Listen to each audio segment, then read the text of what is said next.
So I'm starting medical school in the fall at Albany Medical College, and my first year estimated cost of attendance is $92,000. The breakdown is about $60K for tuition, and the rest of it is living expenses like rent, utilities, food, that sort of stuff. Med school is expensive, and these costs end up adding up to several $100,000 over 4 years if you don't properly plan for it. Now, at the end of the day, most medical school students don't really give their finances or student loans much of a second thought. And the reason behind that is really two main things. First of all, you're so busy with the actual medical school content and studying and keeping things going that you just don't have the time to be thinking about your finances. And the second thing is that there's an expectation that later down the line, you're gonna have a higher income as an attending physician. And with that higher income, you'll be able to pay down your student loans even if they are growing. The whole reason I'm making this video is because no one should have to live in fear at the cost of medical school while they're trying to study and learn basic human anatomy. If you're anything like me, having a better understanding of the bigger picture, how you're gonna tackle this, what you can do to save money and start planning for the future,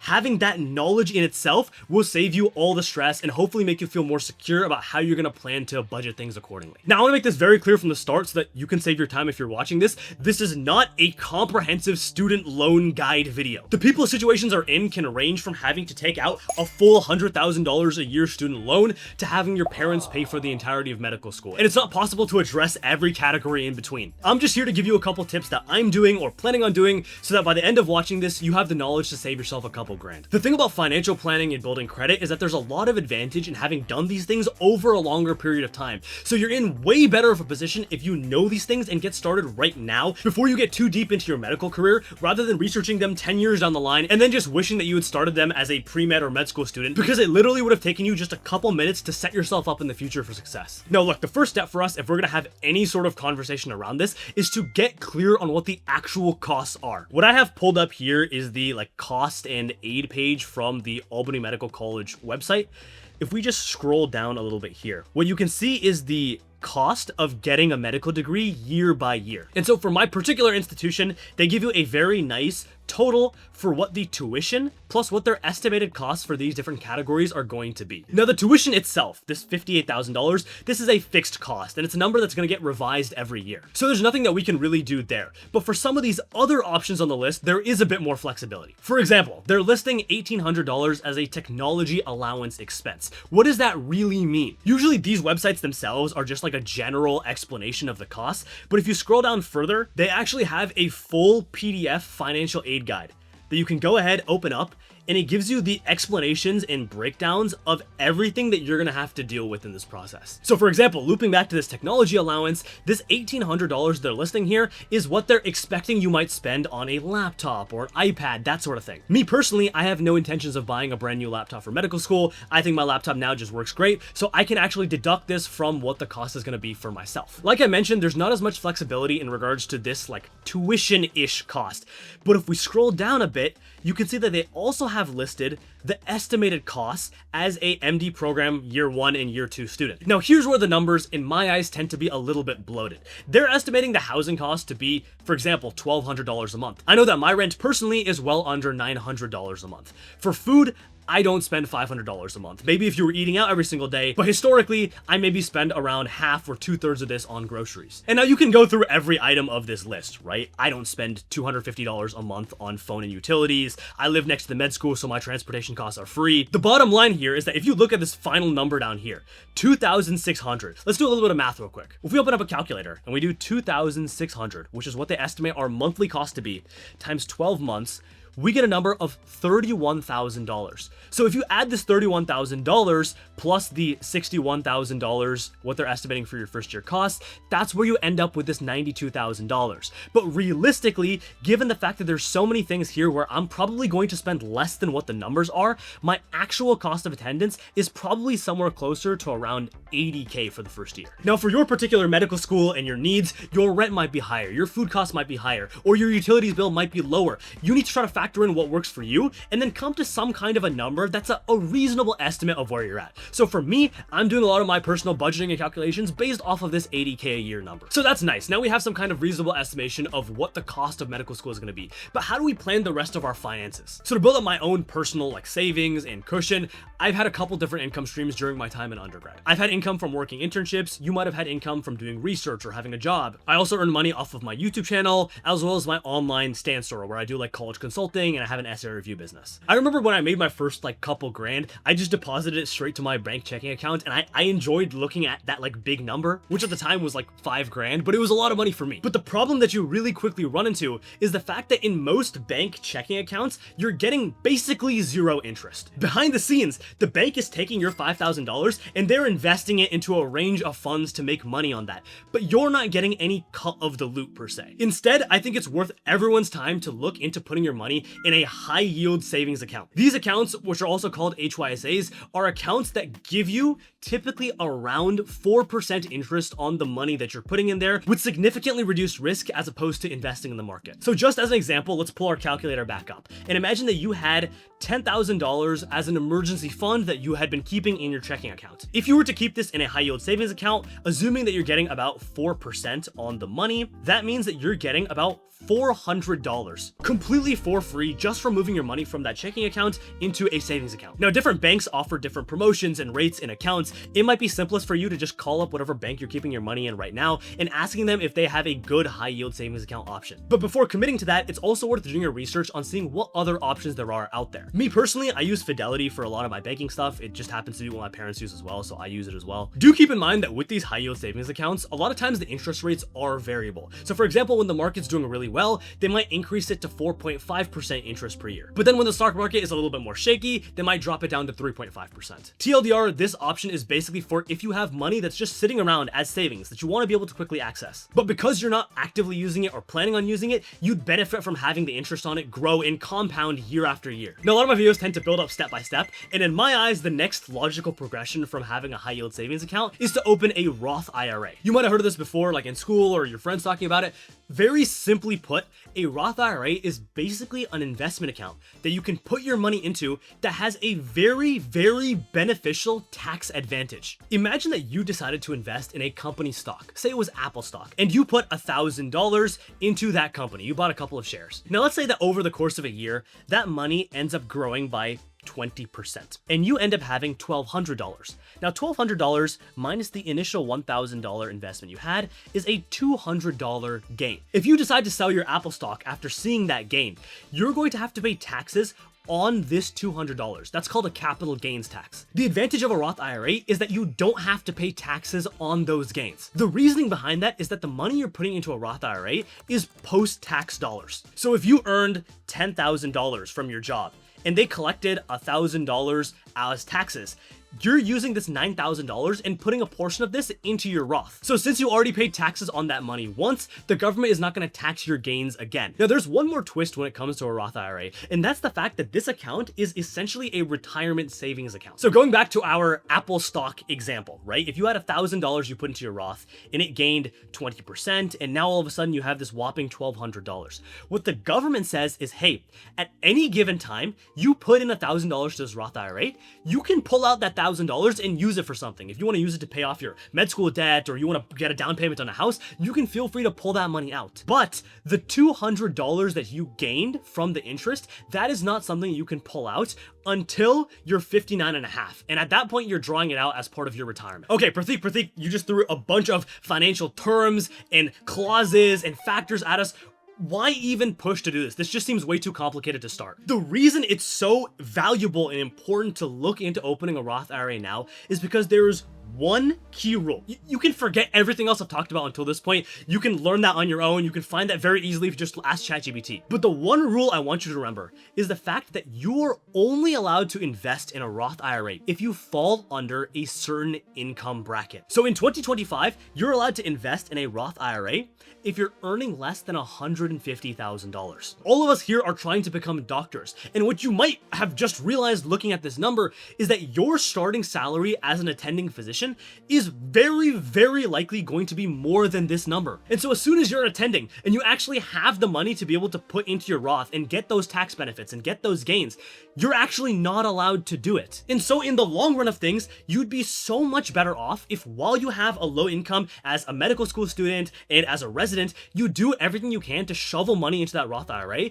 so that once you're attending, you might not be able to invest, but that money that you have put in there is going to continue to compound and grow. There is a limit to how much you can put in a Roth IRA. So for 2025, that limit is $7,000. It tends to slowly go up over time. I'm not saying that you need to max out the 7 grand every single year, right? You do what's best for your financial situation. But if you have the ability to do so, maybe you have a job that you've been working, or you have some kind of parental support that's helping you out with med school, and you want to set yourself up financially for the future, then do what you can to put your money into a Roth, because it will be so beneficial to you in the long run. And while we're at it, I also want to give on like one other piece of advice here, because this is something I just wish someone told me when I first started. We've talked like high level, we've just been talking about a Roth, but what is it actually? Like what is actually going on with your money? What you're doing when you open a Roth IRA, or if you've heard of a 401k, or even just a basic investment brokerage account, is you're opening an account that allows you to invest in a range of things. You might be familiar with individual company stocks, but there are other things that you can invest in too. You can invest in funds, you can invest in commodities like gold or silver, but at the end of the day, what you're doing is you're putting the money into a Roth IRA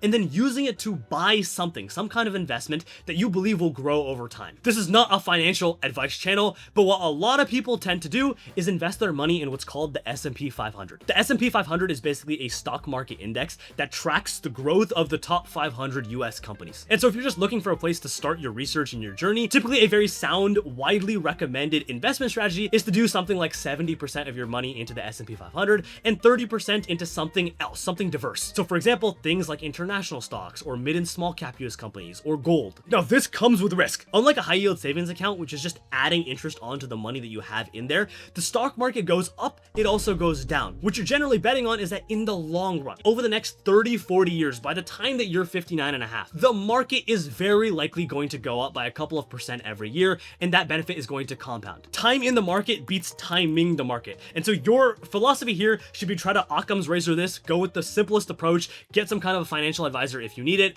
put your money into there, and then forget about it. Don't worry about it, don't stress about it when you're in medical school. You can manage your savings with Robinhood or Merrill or Vanguard. Any of these are fine. My family uses Fidelity, so I use Fidelity too. And the really nice experience that I had opening an account with them is that not only is it like completely free and doesn't take you like literally 5 minutes to get set up, but any cash that you put into the account is also automatically invested into the money market. So what that basically means is just like when you put money into a high yield savings account and you get like 4% a year, if you just leave your money in Fidelity, they also automatically give you 4% on all the cash that you're just keeping in your investment account. There's a bunch of like technicalities and nuance that I can't get into in this video, which is why I'm saying this is not financial advice, but at a high level on paper, if you want to just simplify this, you can open a Fidelity account in 5 minutes. Instead of bothering with having like another separate HYSA, you can just keep a couple grand in there and it'll gain constant interest. The next thing I want to get into is building credit, because this is one of those things that like people talk about or you might have like vaguely heard of, but they don't give you enough detail to realize how important it is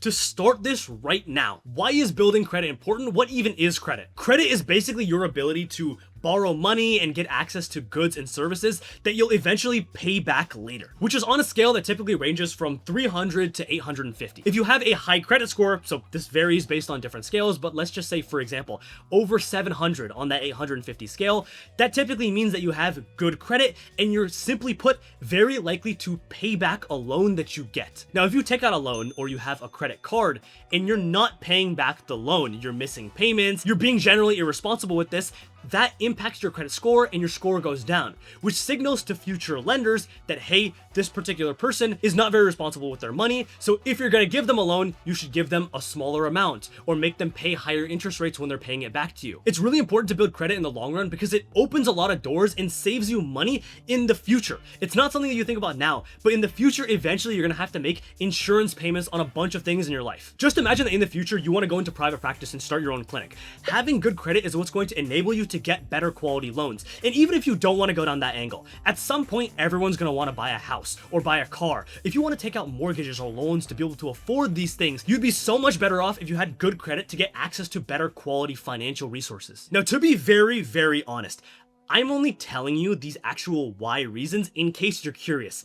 You can actually, if you really want to, just forget about all of these and just understand this one next point that I'm about to say. There's a lot of factors that go into building your credit. The reason why I'm emphasizing why this is so important now is because one of those factors is time. The age of your credit history plays a role in the quality of your credit score. Lenders want to see that you were able to consistently pay back, for example, something like a credit card over a period of time. And so on one end, say that you get a lot of support from your family financially, and you're using your parents' credit card, and you can continue to do that for several years. If the first time that you're trying to apply for a credit card is after graduating medical school at age 26 or 27, you're in your residency, you're gonna find out that the only credit cards that you have access to are the not so great starter credit cards that have very low limits and very limited perks. So for that first credit card that you get, you might only be able to put $500 on that card, which has a range of consequences. You can only imagine how annoying that would be. But if you just took 10 minutes out of your day to apply for a credit card now,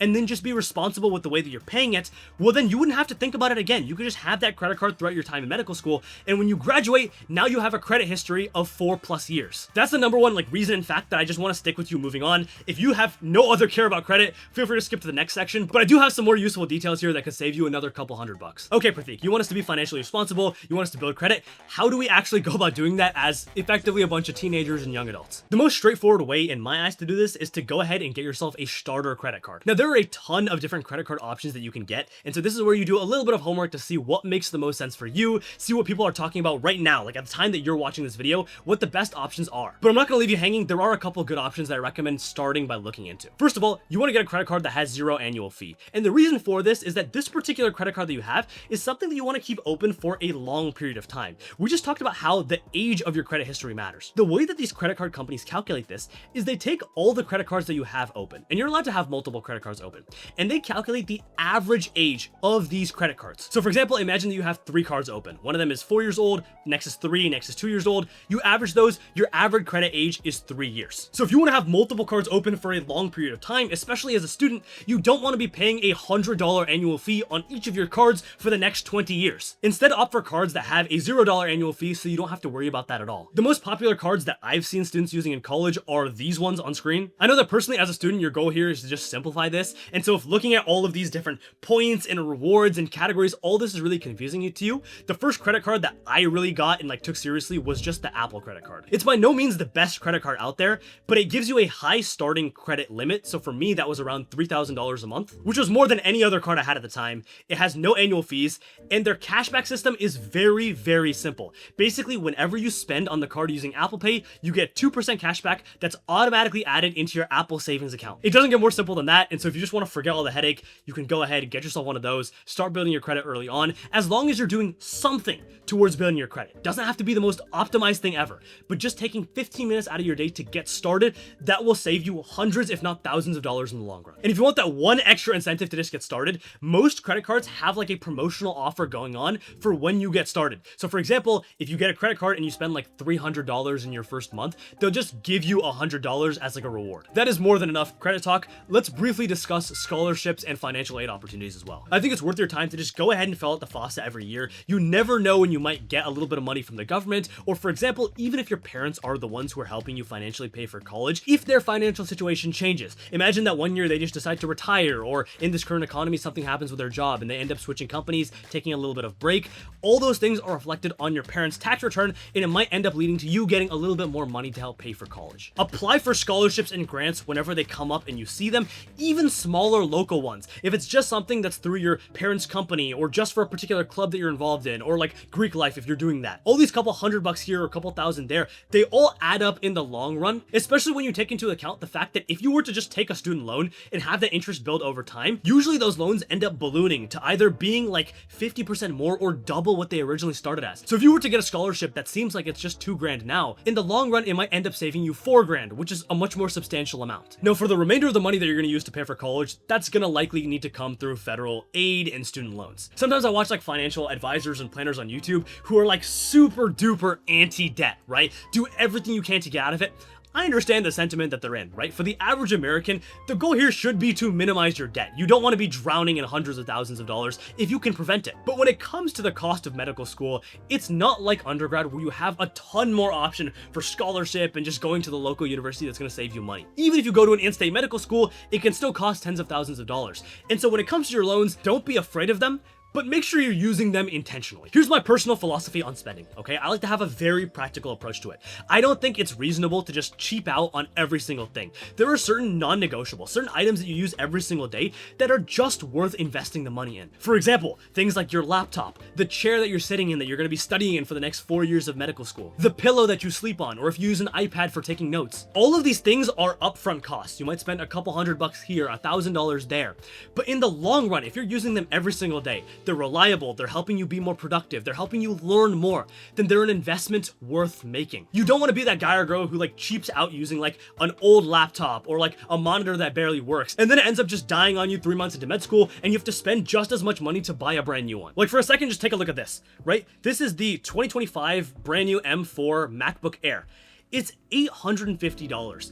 These new M4 chips are so optimized for speed and performance. This Air would be more than enough for your technological needs, unless you're like a AI machine learning programmer hoping to do like heavy coding on the laptop. I think for most students who want a good, reliable laptop to keep things simple, this is honestly just your best bet. This laptop is going to last you for the next decade. I'll go ahead and just throw a link down to it in the description. It's literally $150 off right now. And since it's Amazon, if you don't like it, you can just return it. So when it comes to my spending and investing, I think it's always worth buying like these particular things that will improve your day-to-day, as opposed to taking the money and just throwing it into like the stock market per se. But I'm also very careful about not letting this creep into my lifestyle. So for example, I needed a car for undergrad and for med school just to get around the Albany area. And so I set a budget and bought a used Toyota Camry. There was no reason to go out there and buy a brand new 2025 car, which would just be a money pit for me in the future. That is probably the worst way to go out, is to take your student loans and buy something with a high upfront cost or subscription cost or high insurance premiums and just have it drain you financially for the next several years of your life. Don't let the money side of these things cloud your thoughts or make you feel stressed out in medical school. You already have enough on your plate. I'm hoping that with this video, where you at least have a foot in the door, like some sense of the different things that you can be looking into and doing, it helps you feel a little bit more relaxed about, hey, if I'm doing these things, well then I can set myself up financially in the future. I have a good shot of paying down all of my student loans, or at least minimizing them, and I can feel confident that I'm not just wasting my money. As a last point here, this might be a little bit more niche to some of you guys watching this, but if you have a business, or you're thinking of setting up a business, or some kind of side income or revenue streams, try to do your best to where early on, or even before medical school if you can, to make those as autonomous as possible. So just as an easy example, I have a YouTube channel. The main part of having this YouTube channel is making the videos. That's something that I have to do. But there's other administrative or creative work that I don't necessarily have to do. So for example, I can have editors that I pay to put these video recordings together. I can also have someone to make the thumbnails for these videos, or to even, for example, behind the scenes, make all the titles and descriptions and upload the videos for me. All of these things are things that you can actually spend your money on, that you're getting from your business, to try to optimize different things in your life. This is a very business way of thinking, but I've found that applying things from this side of my life to my personal life has actually helped me optimize different angles. Feel free to ask for help. Get used to collaborating with people, working with people. If you have roommates, come up with a schedule to where one person gets the groceries for the month and you guys just rotate every month. And that way, instead of everyone just doing their own thing and having to spend extra time, you guys can all work together and optimize the time that you're putting into every activity. Learning and practicing these skills early on will only benefit you later down the line when you're working and collaborating on things like research projects, or you have an internship with people who are working underneath you. You're spending the mental energy up front to figure out how to divvy up these tasks, give them to different people, keep everyone busy and optimized, so that you can open up the space later on to be able to prioritize whatever work you want, whether that's studying for medical school or even just taking a nap. All of this financial prep for med school is about reducing stress, not about perfection. Focus on becoming the best doctor you can be, and just by being a little bit proactive about the other parts of your finances, you will set yourself up to be so much more successful and just peaceful in the future. If you have any other questions or thoughts, feel free to leave them in the comments below, or just follow and DM me on Instagram. Always happy to help. Thank you all so much for watching. This has been Pratik. Peace.